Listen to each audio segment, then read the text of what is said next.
আসসালামু আলাইকুম সম্মানিত ভিউয়ার্স।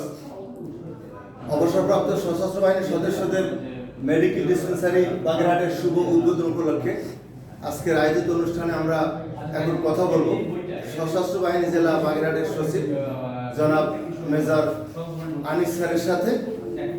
আনিস স্যারের সাথে রয়েছেন ডক্টর মৌমিতা ফারুক MBBS, যিনি বাগেরহাটের দায়িত্বপ্রাপ্ত রয়েছেন।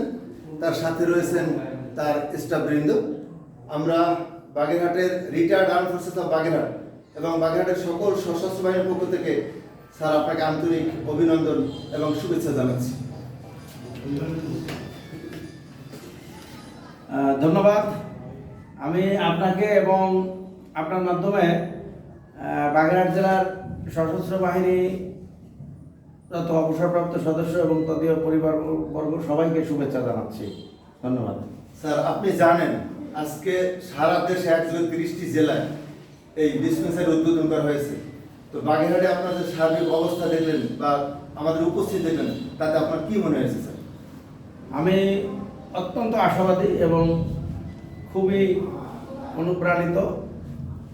আর আপনি তো জানেন যে আমি সেনাবাহিনী থেকে অবসর নিয়ে 2012 সালে প্রতিরক্ষা মন্ত্রণালয় কর্তৃক দ্বিতীয়বারের মতো নিয়োজিত সচিব পদে শুধুমাত্র কর্মরত এবং অবসরপ্রাপ্ত সশস্ত্র বাহিনীর সদস্যদের কল্যাণের জন্য। তো কল্যাণের মধ্যে সবচেয়ে বড় কল্যাণ অবসরপ্রাপ্ত যারা, তাদের আজীবন চিকিৎসা। বর্তমান সম্মানিত সেনাপ্রধান মহোদয় অবসরপ্রাপ্ত সশস্ত্র বাহিনীর সদস্য এবং তদীয় পরিবারবর্গের জন্য এই চিকিৎসা সেবাটা একদম তাদের দোরগোড়ায় অর্থাৎ জেলা পর্যায়ে পৌঁছে দিলেন। এজন্য আমরা সবাই মাননীয় সেনাপ্রধানের কাছে কৃতজ্ঞ এবং আমরা তার সুস্বাস্থ্য দীর্ঘায়ু কামনা করি। অবশ্যই স্যার, মাননীয় সেনাপ্রধানের মহৎ উদ্যোগকে আমরাও স্বাগত জানাই এবং আমরা খুব ভালোভাবে এটা নিয়েছি। তো আপনার কাছে আমাদের শেষ প্রশ্ন, সংক্ষেপে যদি আপনাদের চিকিৎসার ধরনটা একটু বলতেন আমাদের স্যার। আপনি জানেন যে অবসরের পরে যে চিকিৎসাটা দেওয়া হয় সেটা মূলত CMH থেকে দেওয়া হতো এতদিন। বিগত সেনাপ্রধানগণ 2012 সালে প্রথমে 11টা ডিসপেন্সারির মাধ্যমে CMH থেকে দূরবর্তী এলাকায় চিকিৎসা সেবা পৌঁছতেন। তার পরবর্তীতে বিভিন্ন সময় যারা সেনাপ্রধান ছিলেন তারা এটাকে আরও বিস্তৃত করে, অর্থাৎ আরও 11টা দ্বিতীয় ধাপে করা হয়, 22টা। তারপরে CMH সংলগ্ন আরও 7টা ডিসপেন্সারি করা হয় CMH এর আশেপাশে যারা, তাদেরকে ঔষধ দেওয়ার জন্য। এবং 29টা ডিসপেন্সারি, পরবর্তীতে আরও 2টো, এবং 31টা ডিসপেন্সারি কিন্তু কাজ চলছিল। বর্তমান সেনাপ্রধান জেনারেল ওয়াকারুজ্জামান স্যার অত্যন্ত সেনা বান্ধব এবং উনি নিজেই বলেছেন যে কর্মরত অবসরপ্রাপ্ত সবার কল্যাণই ওনার দায়িত্ব। তো অবসরপ্রাপ্তদের জন্য উনি এই 30টা জেলার একযোগে চিকিৎসা সেবা নিশ্চিত করার লক্ষ্যে ডিসপেন্সারি খুলেছেন।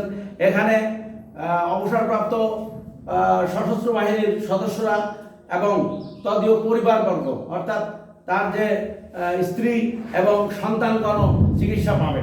সন্তানদের ব্যাপারে একটা নীতিমালা আছে যে 18 বছরের নিচে সন্তানগণ চিকিৎসা পাবে, আর মেয়েদের ক্ষেত্রে বিবাহ না হওয়া অবশ্য মেয়েরা 18 বছরের বিবাহ হয়ে যায়, তো 18 বছরের নিচে সন্তানগণ চিকিৎসা পাবে। আর এখানে একজন ডক্টর থাকবেন, 2জন মেডিকেল অ্যাসিস্ট্যান্ট থাকবেন, আর 2জন মেডিকেল অ্যাসিস্ট্যান্ট দুজনেই কিন্তু সেনাবাহিনী অবসরপ্রাপ্ত আর্মি মেডিকেল কোরের সদস্য। তো এখানে তারা চিকিৎসা দেবেন যেভাবে, সেটা আমি বলে দিই। তাদেরকে আমরা চিকিৎসা বই ইস্যু করি সেনা নাম্বার দিয়ে এবং তার বিস্তারিত তথ্য দিয়ে আমরা ডাটা আপলোড করি আমাদের সার্ভারে, এবং তাকে আমরা একটা চিকিৎসা বই দিয়ে দিই আমাদের ছাপানো। এই চিকিৎসা বইটা সে সবসময় সাথে রাখবে। যখনই এখানে আসবে, এখানে ওই যে বারকোড লাগায় দেয় চিকিৎসা বইয়ে, এই বারকোড এখানে স্ক্যানার আছে, স্ক্যান করলেই তার পুরো ডিটেলসটা চলে আসবে কম্পিউটারে, তার সেনা নাম্বার এবং তার নাম পরিচয়, তারপরে সে ইতিপূর্বে কী ঔষধ গ্রহণ করেছে, কী রোগ হয়েছে, সব বিস্তারিত পাওয়া যাবে। এবং বর্তমানে তার যে ঔষধ সেটা এখান থেকে দিয়ে এটাও সার্ভারে এন্ট্রি হয়ে যাবে এবং তার বইও এন্ট্রি হয়ে যাবে। এই হচ্ছে এখানে ঔষধ দেওয়ার পদ্ধতি। বাট কেউ যদি এখান থেকে তাকে রেফার করতে হয় CMH এখানে কাছাকাছি আছে জাহানাবাদ সিএমএইচ খুলনা, তো ওখানে গেলে তাকে বিশেষজ্ঞ ডাক্তার যে চিকিৎসা দেবে সেই ঔষধ পুরুষ লোক সিএমএইচ থেকে পাবে, কিন্তু মহিলা আমাদের এখান থেকে পাবে। আর চলবে ঔষধগুলা পুরুষ লোকও এখান থেকে পাবে। আমি বুঝাইতে পারছি? স্যার, বুঝতে পেরেছি। ধন্যবাদ স্যার, আপনাকে আমাদের সকলের পক্ষ থেকে রিটায়ার্ড আর্ম ফোর্সের বাগের পক্ষ থেকে অনেক অনেক ধন্যবাদ স্যার। আমরা এবার কথা বলবো এই বাগেরহাট জেলার আপনাকেও অনেক ধন্যবাদ। আমি সর্বশেষ বলবো যে এই সশস্ত্র বাহিনী বোর্ড মেডিকেল ডিসপেন্সারি বাগেরহাট এটি খুলনা সশস্ত্র বাহিনী বোর্ডের আওতাধীন। আমি খুলনা সশস্ত্র বাহিনী বোর্ডের সচিব। আমার দায়িত্বপূর্ণ এলাকার মধ্যে এইটা এবং সাতক্ষীরা এবং খুলনা এই তিনটা ডিসপেন্সারি আমি দেখভাল করবো ইনশাআল্লাহ। ধন্যবাদ আপনাকে। জি স্যার, আপনাকে আমাদের পক্ষ থেকে অসংখ্য অসংখ্য ধন্যবাদ। আপনার এই মূল্যবান সময় দিয়ে আপনি অনেক সিনিয়র মানুষ স্যার আমি জেনেছি, তো আপনাকে আবারও অসংখ্য অসংখ্য ধন্যবাদ। তো আমরা এবার কথা বলবো এই বাগেরহাট ডিসপেন্সারি দায়িত্বপ্রাপ্ত ডাক্তার জনাবা ডাক্তার মৌমিতা ফারুক MBBS।